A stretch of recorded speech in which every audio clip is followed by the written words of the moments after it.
back to another Throwback Thursday with Mark. Today we're going to talk about Custom Works car kits, kind of a timeline, and then this GBX. I'll unbox this GBX Enforcer here. We'll do these later. I think the Intimidator video, we've already done one with that unboxing yet, as a new kit, partially assembled. So maybe we can put the links down below so you guys can see that. Talk a little bit about Custom Works 2 and a brief history with it. This car kit was... They produced this car kit and the Intimidator shortly after Tony Stewart bought it in 2003. I think this came out in 2004. It makes this car this summer, I do believe, 20 years old since it was released. So pretty cool about that. And it also has some unique paperwork here. I worked in a hobby shop in the early to mid 90s. And they used to send out, so you didn't have Facebook back then, didn't have YouTube. So how did you get your dealers and people to know about what was going on? You send things through the mail. So we would get dealer packets, and this is one I kept. This one's from '93, and it's in mint condition. Can kind of look at the dealer policy. Like I said, this is from September of '93, so kind of freeze the page there if you want to look at it and read through it. Pretty cool stuff there. New product releases. Over here, nothing on the back side.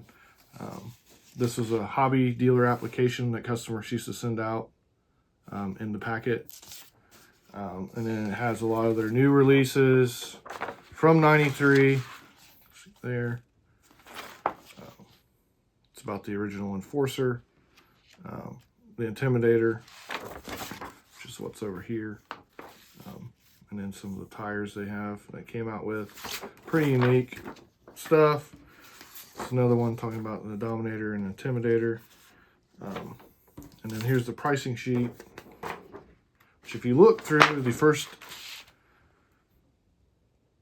paper, you'll see the dealer pricing is on there, and it tells you how to break all this down. Once again, this is from 1993. It's nothing new. I think it's unique. And then this thing, which was really cool, the US open wheel from '93 and Cooper's RC back. Once again, that's how I used to sign up. There was no RC signups or anything like that. That's how you would sign up for events. They'd send flyers out. I've got several of these flyers. Maybe I can do some more videos where I talk about just the flyers and the brochures and stuff I have from a lot of different manufacturers, not only Custom Works, but being pretty much the main dirt oval manufacturer for a very long time. They pretty much were innovated a lot of things. Like with this car, was really cool because we were kind of going away from like the Delta Shock era. The car had more modern stuff on it compared to these cars, which were basically just dirt oval base cars they made all the parts for.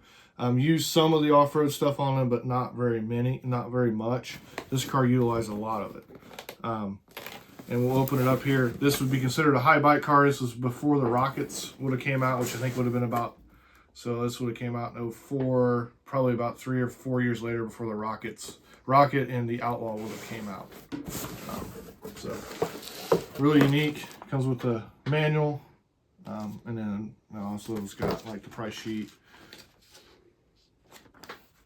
In the back here, it's got a lot of, so very similar to the manual they have today. Comes with the older Custom Works clamshell wing, which was pretty unique in its time. Worked like an airplane wing, which was really kind of ahead of its time before this. Most people just made flat wings out of Lexan and bent them up. So this thing was, a vacuum form piece, and this was in the original Enforcer as well, is what that car kit came with. It comes with rubber tires and wheels, which car kits today don't come with tires and wheels, which is kind of funny. Think about it.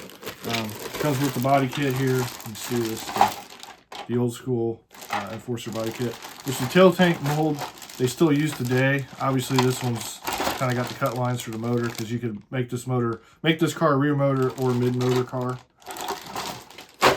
And then, let's see what else we got in here. Battery cradle for the cells. This is way before the LiPo was even thought of. See it in here. And then it comes with carbon fiber chassis plate. You see aluminum kick-up blocks, and they're molded front arms, which these are the same arms that were used on the Intimidator and the Enforcer back then. So, yep. We got a big bag of parts here. So, the shocks were Associated TC3 shocks, which was a pretty big upgrade from the Delta shocks. They're fully adjustable. You can change the springs out. Comes with Associated shock roll too. So kind of neat to look back at these older kits, see how they were bagged. Stuff out here, rear shock tower, tranny riser. Comes with MIP CVDs. Now this kit does have their newer, which is actually still used on the foam tire car. These molds are about 20 years old. But the original car kits came with a Losi hub carrier, which was a Losi 2038, I do believe, when they first started producing these car kits in 04. It comes with associated, these are B2 rear A-arms, so this predates their short arm they made. They didn't have the mold done yet, so they put the associated arms in the car kit. Associated ball diff, I do believe, yes, which would be the 2.4, which would have came in the associated B3, B2. Carbon fiber top brace,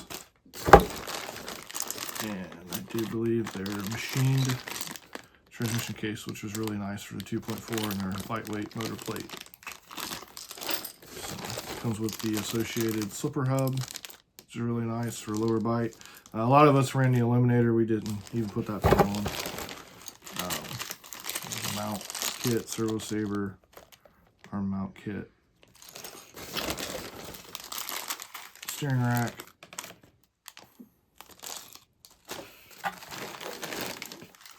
and front suspension kit axles.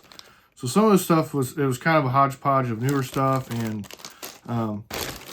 the older stuff that they had left over had molds made for it, which the cage was the same as the original Enforcer cage. But yeah, pretty cool to see this thing. So hopefully you guys enjoyed this video, me going over it. Like I said, hopefully we'll do more, maybe in depth with the Dominator, and we can do another Intimidator video. I'd like to do more with the flyers and brochures I have. Like I said, attach some links down below for the Intimidator. I know I did the video for the Intimidator a while back, but as far as the flyers and stuff like that go, maybe we can do something for that. But hopefully you enjoyed it, and I will see you on the next Throwback Thursday. Thanks for watching.